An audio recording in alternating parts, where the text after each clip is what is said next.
حضرت ابراہیم علیہ السلام قیامت کے دن آذر سے ملاقات کریں گے۔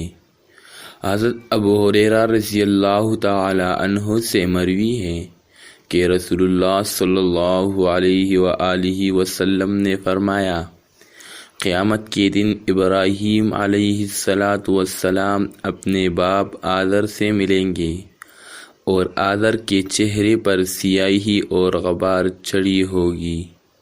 ابراہیم علیہ السلام اس سے کہیں گے، کیا میں نے تجھے کہا نہیں تھا کہ میری نافرمانی نہ کر؟ ان کا باپ کہے گا، آج میں تیری نافرمانی نہیں کروں گا۔ ابراہیم علیہ السلام کہیں گے، اے میرے رب، بے شک تو نے مجھ سے وعدہ کیا تھا کہ تو مجھے لوگوں کے اٹھائے جانے کے دن رسوا نہیں کرے گا، اور اس سے بڑی رسوائی کیا ہوگی کہ میرا باپ اللہ کی رحمت سے دور ہو۔ اللہ فرمائے گا، بے شک میں نے جنت کو کافروں کے لیے حرام کر دیا ہے۔ پھر کہا جائے گا، اے ابراہیم، تیرے پاؤں کے نیچے کیا ہے؟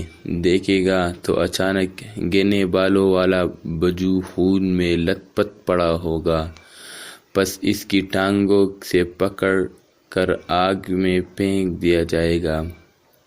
اس سے یہ معلوم ہوا کہ روز قیامت ہر ایک کا اپنا ایمان اور اپنے اعمال ہی نجات دلائیں گے، کوئی کسی کے کام نہیں آ سکے گا، خواہ وہ کسی نبی کا باپ ہی کیوں نہ ہو۔